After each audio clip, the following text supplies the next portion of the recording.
welcome folks to another one of our Friday Cosmic Conversations at the Morrison Morrison Planetarium Facebook page. My name is Josh Roberts. I work at the Morrison Planetarium, even though I mess up our names sometimes, at the California Academy of Sciences, and I am honored to be here today with Marina Gemma, who is from the American Museum of Natural History, right?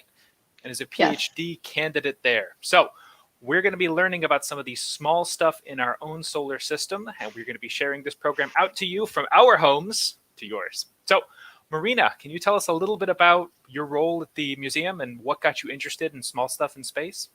Absolutely, yeah. So I'm a PhD candidate at Columbia University in New York, but I actually do my research at the American Museum of Natural History, where we have this awesome collection of meteorites that I get to study. And meteorites are pieces of asteroids, the small bodies in our solar system that we'll talk about today. And I study both their chemistry, so what they're made of, and what they look like from far away. So I use them in the lab to better understand how to determine composition of the asteroids that we look at in our solar system. That's super cool. So we're going to be presenting out our presentation today with the OpenSpace software. And that's something you've seen probably before on our channel. We're sending out to the OpenSpace YouTube channel as well. So if the stuff you're seeing today looks really cool and you want to find out more about the software and the stuff in space we're showing you, I recommend heading to the openspaceproject.com where you can download the software yourself and check it out. So I wanted to turn on one of the super cool buttons we have on here. I was going to show you some of the asteroids that exist in our own solar system, because I think often when people think of a rock in space, asteroid is one of the first names that comes to mind. So we're going to try this out. When I turn on this asteroids button, this looks like a pretty terrifying view of our solar system, kind of like those Star Wars, Star Trek movies where you're flying through a dense rock field. Is this an accurate representation? Should people be terrified about asteroids slamming through our windows at any given moment of the day? I don't think you should be terrified. I know when you're looking at this kind of view in open space, it's a little bit overwhelming, but it's important to remember that these asteroids are fairly small. And if you were standing on the surface of one of them, you probably wouldn't be able to see any other asteroids. So that, classic scene in Star Wars where they're trying to dodge all the asteroids in the Millennium Falcon is a little bit unrealistic because usually you don't have asteroid fields that dense. So another interesting thing I think about is when we look at them, it looks like they're all around us, but that's kind of a trick of perspective. We're showing folks the Asteroid Belt asteroids, which are pretty far away from Earth. If there was a family of asteroids that got a little closer to us, it wouldn't be them, right? No, so the main asteroid belt that we're looking at now is located in between Mars and Jupiter in our solar system. And the asteroid belt contains the largest number of asteroids, which, its name kind of implies, but these asteroids don't really interact with Earth at all. They're pretty stable in the orbits that they're in right now. They're kind of dominated by the gravity of Jupiter. But yeah, we're lucky that we probably won't have to interact with these because there's about 800,000 or so asteroids in the asteroid belt. So, it's a little too many. Okay, so we also had another group of asteroids. There's a bunch of names here. I'm going to call them the A group because there's Amor, Apollo, Aten, and Atria. Can you tell us about some of these guys? So I'm happy that you turned all of those on together because these different groups are kind of under the larger umbrella name of near-Earth asteroids. So those 4 groups that Josh turned on, they're distinguished by their different orbital characteristics. So they each have slightly different orbital paths or orbital lengths, but they all cross or orbit very near to Earth. And so they're called the near-Earth asteroids. And we have a subset of these near-Earth asteroids that are called potentially hazardous asteroids. I'll see if I can get those guys going. There we go. Ah! Oh my goodness. Not the best angle for them.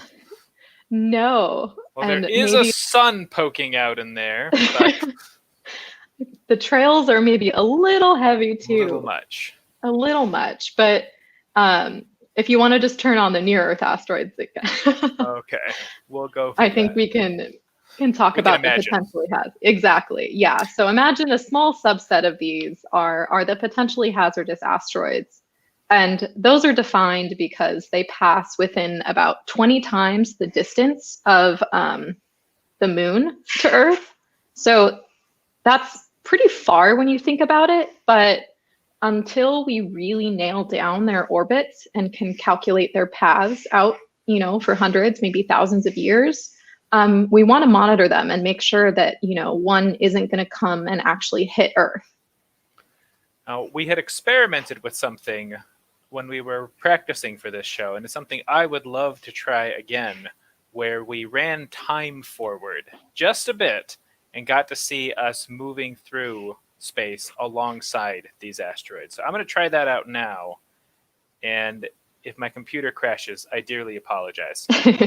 But I love this view. You get to see us traveling through space. You can see Earth right down there in the middle, the moon going around us to give you a sense of time.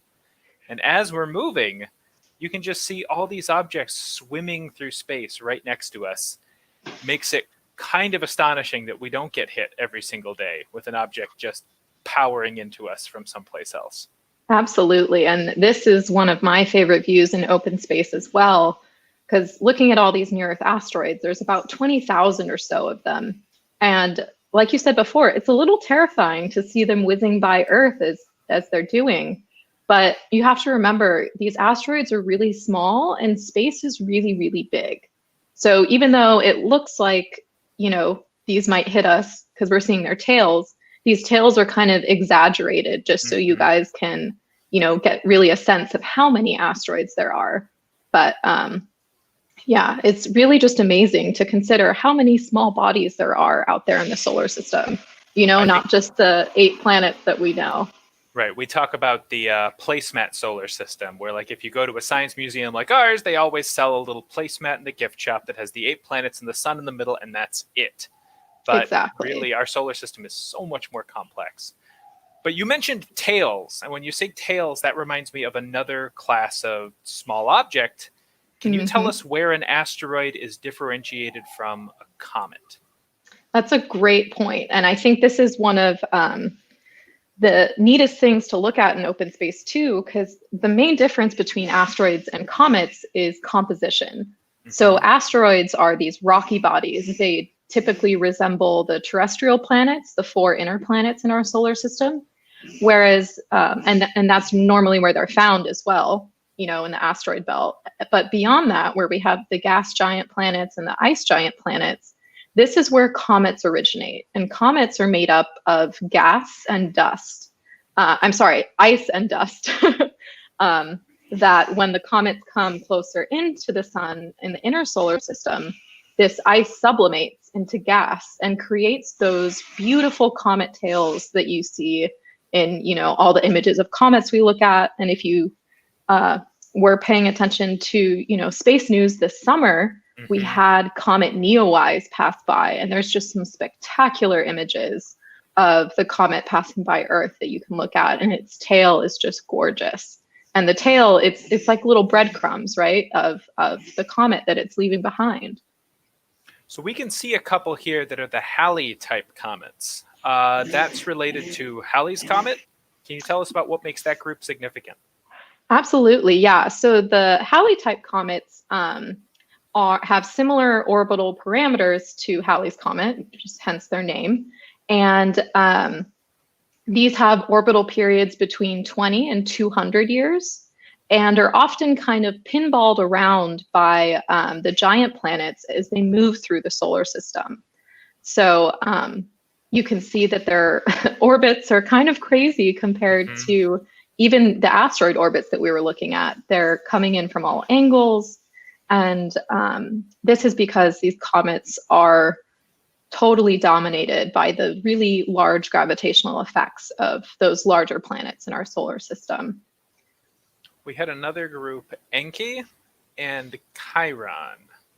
Chiron has some really exaggerated orbits. Absolutely, yeah. So the Chiron type comets have, basically an orbital or a semi-major axis greater than that of Jupiter. So you can see that their orbits are slightly bigger than that of Jupiter.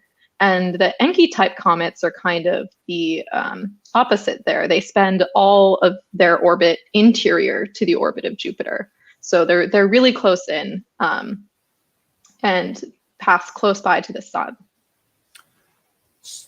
What's the main difference between asteroid belt and Kuiper belt objects, if we had to differentiate those groups?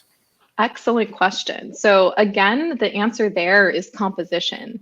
So the asteroid belt objects are mostly stony or metal material, like the same material that you would find on Earth and the other terrestrial planets. Mm-hmm. But the Kuiper belt objects and for that matter, the Oort cloud beyond that as well, the Kuiper belt and the Oort cloud are sources of the comets in our solar system. And so they're mostly icy material with some dust as well. So this might be confusing the point, and if it is, I apologize, but I just brought in the trans-Neptunian objects. These are the TNOs. Yes, this is probably perfect. Around the Kuiper belt. Mm-hmm. So this is belt part. Absolutely, yeah. That's a subset of the Kuiper belt objects. And you can see it's kind of like an asteroid belt in itself, right? Except it's full of icy bodies instead of rocky bodies like we find in the asteroid belt.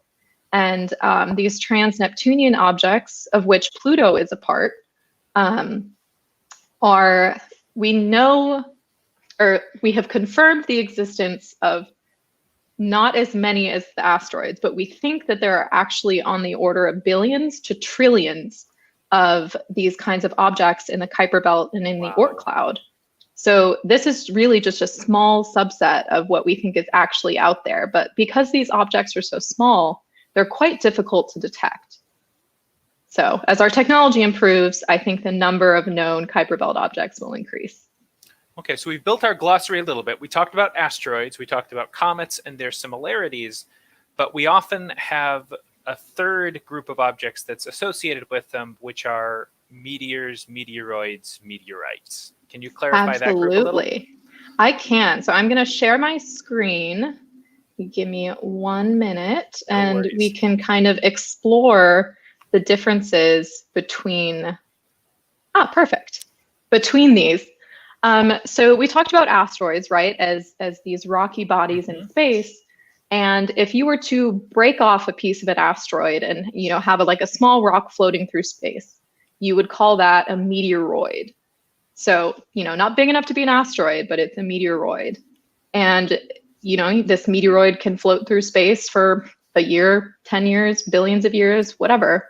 But as soon as it crosses Earth's orbit and enters Earth's atmosphere, it is then called a meteor, which you probably have heard the term shooting star. Mm-hmm. That's what a meteor is. And only when this rock hits the ground is it called a meteorite. So you're talking about the same object, right? As you go from meteoroid to meteor to meteorite. It's just its physical location that is changing, and that's why the name changes. So, do you have a favorite meteorite or comet that you could tell us about? I think I would have to go with Neowise as my favorite comet, because that's actually the only one I've seen with my 2 eyes. You agree, Josh? It's the only one I've seen. It was a pretty spectacular comet. For meteorites, I would hesitate to even call it a meteorite. Maybe you could clarify this, but there was a giant iron-rich one that struck, I think, in Brazil, Campo de Cielo. Mm-hmm. And Argentina, I think. Argentina, pardon me. I was given a small piece of it as a gift, so I'd say that's my favorite. Probably asteroid, because it was huge. Exactly, yeah. So at one point, right, it was an asteroid, and we'll get into what type of meteorite that is, because that's actually a special class of meteorite, Campo de Cielo. Cool. And I'll actually show you my favorite meteorite coming up in these slides. So I'll answer Corey's question then. We had another quick question pop up. Dan asked, how likely is it for the ISS to get clobbered by one of these things? Ooh, excellent question. So space junk and space debris, I think, is a really, valid worry right now, because not only are we launching so many man-made objects up into orbit, there's also these tiny meteors that could potentially hit the instruments and satellites that we launch. And I think it's much less likely for like a large rock to hit the ISS, but certainly it's hit by, tiny little meteors or micrometeorites, I would say almost daily. And they can pack a pretty good wallop for being so small too. Oh, absolutely too, because you have to remember Earth is hurtling, through space, and even if this, piece of dust or whatever is just hanging out, if you hit it at the speed that we're traveling, that really can do some damage. Oof. Okay, so you were going to dive into some of the further slides. Sorry, we got distracted. Absolutely. No, I think that's a really good point, because we're going to actually look at some examples of different meteorites. And so these are samples that we have at AMNH, and this is just what they look like when they hit the ground. So meteorites often have what we call a fusion crust. So you can see that the outside looks kind of burnt, right? Like a burnt baked potato. And as these rocks are coming through Earth's atmosphere, they're traveling so fast that the outside actually melts and creates that fusion crust that you see.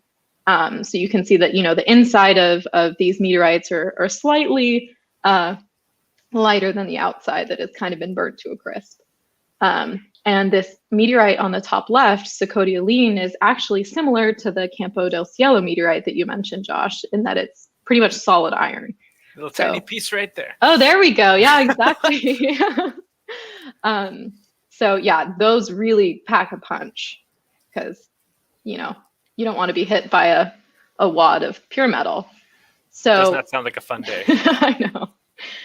So once these, meteorites are on the ground, right, where do we find them? Where do we get the samples that I study? And this is one of my favorite questions, because the areas that we've recovered the most meteorites are in deserts, right? So like Antarctica, the Sahara Desert in Northern Africa. And these are some examples, right, on the lower right. So it's not that more meteorites fall there, it's just that it's easier to find them on the expanses of ice and sand in the deserts than it is, say, in a forest, or, God forbid it falls into the ocean, never to be seen again. And I think this graph on the upper right does a good job of showing that, meteorites and meteors, actually, for that matter, got to get our terminology right, are falling, all over Earth, not just in the deserts, but it's just easier to recover them in these places. So that's where most of the meteorites that we have in collections are actually coming from. We like to ask folks, what do they think would be easier to find? A single black rock on a white field of snow, or a single black rock on a field of black rocks? Exactly, right? It's like, how do you pick out the meteorite in, a whole rock field? So go to Antarctica, I guess, is the answer for that. But meteorites actually can answer a lot of different questions. And I'll bring back Campo del Cielo on this slide, because there are a certain class of meteorites called achondrites, which come from differentiated planetary bodies. So these are, planets or planetesimals that grew large enough to form a core, a mantle, and a crust, just like Earth has. And we have meteorites that actually sample the different layers of these planetary bodies. And Campo del Cielo is actually probably the iron core of a differentiated planetesimal. Wow. So what you're holding in your hand there, Josh, is a piece of a planet's core, which I think is just super cool. A fascinating thing to think about, and a planet that never existed. Exactly. It was just blown to bits by collisions in the early solar system. And so again, we have samples of the core, but we also have meteorites that sample the mantle and the crust of these planetesimals as well. And the meteorites that sample the crust are actually quite similar to igneous, rocks that we have here on Earth. And so one of the largest asteroids in the asteroid belt, Vesta, is the source of a lot of these achondrites. And so we've learned a lot about differentiated asteroids from the samples that came from Vesta. Well, if we want to take a second and jump over to OpenSpace once again, we're actually orbiting Vesta, coincidentally. Perfect timing. We learned a while ago that a huge amount of the objects that hit Earth come from this, and probably not this used to be or like it's very close to Earth and throwing rocks at us, but we're seeing evidence of an ancient collision. Is that right? Absolutely, yeah. So the southern half of Vesta was struck by a large impactor, I think a couple billion years ago at this point, and it ejected so much material that, a large part of our collections here on Earth of achondrites are actually from Vesta. So I think we have about 1,200 samples or so from Vesta, and these are called the HED meteorites. And it's been really fascinating, the work that has come out of studying them, because they're quite similar to volcanic rocks that you would find on Earth. So even though this planetary body looks so different than the Earth that we're familiar with, there's similar processes happening on it. I just think it's fascinating. You can see this very flat region of Vesta is sort of the bottom of the crater that never was, because the outside wall of the crater flew off into space. But furthermore, the whole object just looks like it got squished, like someone stepped on a soda can. Absolutely, yeah. Lines along it. It's fascinating. Yeah, and I think that the diameter of Vesta is only about 300 miles or so. So it's quite small. And those lines you're seeing on the bottom, you're right, Josh, are actually a consequence of that big impactor that happened. And those valleys or, divots, whatever you want to call them, are actually, I think, quite larger than the Grand Canyon, which is pretty impressive for such a small body. Such a small object, especially. Yeah, exactly. So, Dan mentioned that there was a claim online that a meteor strike on the moon was visible from Earth. I think I saw some photos of like a small bright flash on the moon's surface. Do you remember hearing anything about that? Yeah, I think that was pretty recent, maybe a couple months ago. And I think that's more just, a matter of luck if you have a camera focused on the moon that happens to catch that, because, the moon is constantly hit by these small meteors. It doesn't have an atmosphere like Earth does to protect it. So even the smallest meteors will make a little impact on the moon, since its atmosphere isn't really able to protect it. So someone just happened to be pointing a camera at the right second to catch that. Would the moon or other objects like Mars, Venus, Mercury get hit by a similar amount of Vestids, or is Earth in a privileged spot? That's a good question. So the further in the solar system, so the closer to the sun you go, the harder it is to be hit. So Mars is, since Vesta is in the asteroid belt, Mars most certainly was hit by debris from Vesta and other asteroids in the asteroid belt, since it's the closest. And the moon actually protects Earth from impactors, because it's, kind of our first line of defense. Bodyguard in space. Exactly. But I think as you get closer in, like certainly, impactors have hit Venus and Mercury, but it's kind of harder to get material further in to hit those planets. The sun kind of wants to gobble them up. Sure. So wanting to leave a little bit of time for questions, but we still had some more points we wanted to get to. We had some images we wanted to share from a very special object we visited recently that was a comet, 67P. Yes, and these images I think are just so absolutely impressive. So if you can imagine, this is comet 67P, and it was visited by the mission Rosetta, sent by the European Space Agency. This comet is just, I think, about 3 miles across or so. It's very, very small. And it looks kind of like a dumbbell, like, two separate objects that were kind of squashed together. And that's exactly what scientists think happened. They think that, two comets hit each other and stuck together and just kept going as one. And what's really neat about the images from this mission is that you can see the debris and the tail coming off of the comet. So I think we have, a little GIF here showing that the comet outgasses on the illuminated side, right? So the heat from the sun is causing the ices in the comet to sublimate, creating this gorgeous tail of gas that you see. And some of the most interesting, conclusions and discoveries from this mission were the active surface processes happening on comet 67P. So this is actually a 3,000 foot tall cliff that exists on this 3 mile or so comet, which is really just incredibly impressive if you think about it. And the mission also witnessed, a landslide happening on the surface. So we were really able to understand comets better because of this mission and really understand their surface chemistry and also the dynamical processes happening on the surface of this small body. So you mentioned the primary difference between an asteroid and a comet was their composition, but that was a comet that really looked like rock. Was that right? Not rock that just looked like rock, or is this a rocky comet? It's ices, but covered in dust and some rock. So yeah, it gets more difficult because I would say, just looking at first glance, that looks like, a cliff made of rock. But yeah, comets are mostly ices and some rock and dust, whereas asteroids are pretty much just rock. That's fascinating. So one question I have to ask is, when we visited the American Museum of Natural History, there's a very big, very special iron nickel meteorite on the museum floor. Indeed. Can you tell us a little bit about that special specimen?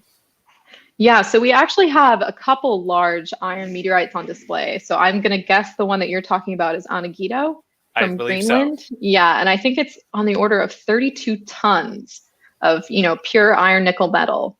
And that most definitely was at some point the core of a planetesimal, because that's pretty much the only way that you can aggregate that much metal is to have it be sequestered in the center of a planet. And, that's one of the biggest meteorites we have on display. Actually, I think it's probably the biggest. And, it had to be craned in and the wall had to be knocked down. It was a big to-do to get it on display, but I can only imagine it's the kind of thing you build a museum around and not move over. Exactly. Yeah, I don't think it's going to be moved for a while. It's in its place.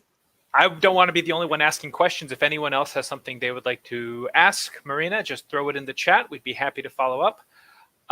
Jumping back, though, we mentioned the Campo de Cielo is my favorite meteorite. Do you have one that you would want to share? I do. So if I could switch back to perfect, slides really quickly. This next slide has this meteorite called Allende, which fell in Mexico in 1969. And this might be one of the most famous meteorites I think we have, because this is how we determine the age of the solar system, is using isotopic dating on these particular inclusions in Allende to calculate the age of the solar system, which is 4.567 billion years. Wow. That's many more points many more digits after the decimal point for a very high degree of specificity. Exactly. And so this is one of the meteorites that I'm studying for my PhD. And, I just think it's fascinating to be able to hold the meteorite that gave us the age of the solar system. It's literally the oldest thing on Earth because it's older than Earth. So that is really special. Yeah. So yeah, I'd have to go with this one as my favorite meteorite. Now, this is a view of a cross section. This is not the surface of the meteorite, right? No. So this is a slice. This is probably the size of your palm, I would say. Mm-hmm. And so all these different inclusions are studied by scientists for different reasons. But this one that's circled, the fluffy one, is called a calcium aluminum inclusion. And these are, the first solids that formed in our solar system. And they were kind of wrapped up in processes after the fact to form this meteorite. But yes, when you date these things isotopically, these come back as the oldest. That's absolutely fascinating. So Dan asked, are these metallic objects magnetic, either magnetoresponsive, or do they have a magnetic field themselves?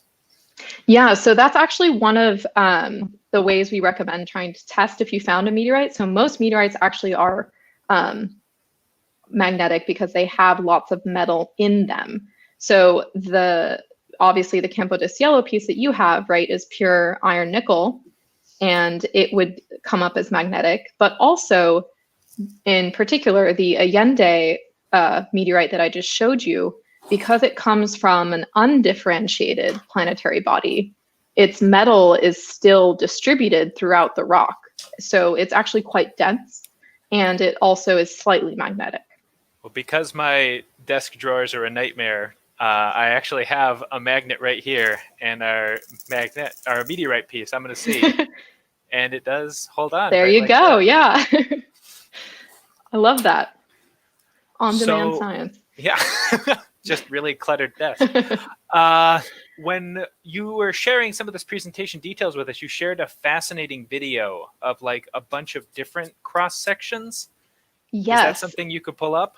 absolutely. So this also is one of the fun things I get to do at the American Museum of Natural History. So we have a CT scanner. So this is the same technology that you would use to get a CAT scan medically, but we get to put chunks of meteorites in this CT scanner. And so what you're looking at right now is a piece of a meteorite. I would say it's about the size of the tip of your finger right here. And you're looking at this meteorite, we're kind of going through it. So looking at all the different layers of this solid piece of rock. And the different colors that you're seeing are actually density differences. So I'll restart this again. And the brightest white parts are the metals in the meteorite. And as you get less bright, you're getting less dense. So the stony kind of silicate minerals are the darkest in this case. And so this is, one of the first steps that we take when we're studying a meteorite is to look at its 3D structure and understand its physical properties before we go into more detail to look at its chemistry. So that is super cool. So basically like taking a block and slicing it into small pieces, then looking at each of those individual pieces. Absolutely, but this is non-destructive, so we don't have to slice it up. We just get to, look at all 1,000 slices that the instrument takes and analyze it that way, which is really valuable because these meteorites are so precious and there's not many of them. So we want to take all the steps that we can to make sure that we're not destroying any of the material. That's a wonderful kind of conservative idea about making sure that there's still science to be done on that specimen later, as opposed to Absolutely using it up now.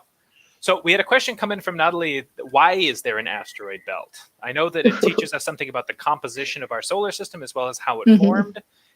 Can you tell us about why it exists today?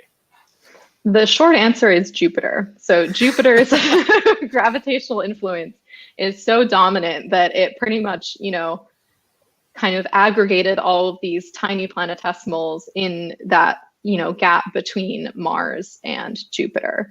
So, the early solar system was super chaotic. Things were hitting each other, breaking up into pieces. But because Jupiter's gravity is so dominant and so large, it kind of stabilized all the debris, we'll call it, in the asteroid belt. And it's just hung out there since.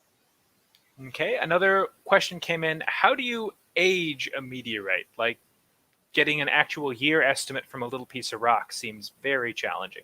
Absolutely, yeah. So we use isotopic dating, which is the same, kind of technique that Earth scientists use to date the rocks on Earth. So basically what you want to do is you want to measure the abundances of different isotopes in the rock. And there's a set of calculations that scientists have developed that allows you to translate those abundances into an actual age because of radioactive decay. So some isotopes will decay over known timescales, and based on the abundances that you have left, we can kind of back calculate the age of the rock. A friend of mine who knows a lot more about this than I did had a great analogy that if you took a bag of popcorn and you put it in the microwave and you set it, you have no idea when an individual kernel is going to pop. But at the same time, you could probably tell apart a bag that had been in there for a minute versus a bag that had been in there for 3 minutes based on the amount of popcorn kernels that had popped. Absolutely. So, I love that analogy. That's perfect. Yeah. A younger rock would have more unpopped kernels, more of the substance before the reaction. An older sample would have more popped kernels, more decayed parts of the substance. Exactly. I like that analogy. I'm going to use that. Take it. Okay. I think we are very close to time. Marina, is there anything you'd like to share with our audience? Any closing points? I don't know. I just, hope you learned something at least, that I know there's I a did. lot of small bodies in our solar system. Some are rocky, some are icy. And, these are so interesting because they are relics of the time of solar system formation and, tell us something about planet formation and planet evolution. So even though, these are kind of often forgotten, planetary objects, I think they're really, really valuable and, potentially hazardous. So it's probably good to know more about Know them as if much you as you can. can about them. I Mhm. love this topic especially because it's the one part of astronomy that we really do get to touch and interact with. The way that we get Absolutely. to have a little piece of a meteorite on your desk is just a really wonderful, special thing. But thank you so much for sharing your expertise with us. We really appreciate you taking the time. And Thank you so much. Yeah, this was great. for our audiences, thank you for tuning in and allowing us to give a spot to present to. I know since we don't have a planetarium right now that we can present Mhm. in, it is so wonderful to get a chance to send content out to your homes. But we hope all of you are able to stay home, stay happy, stay healthy, and tune in next week. We're going to have even more fun astronomy content. Thank you again.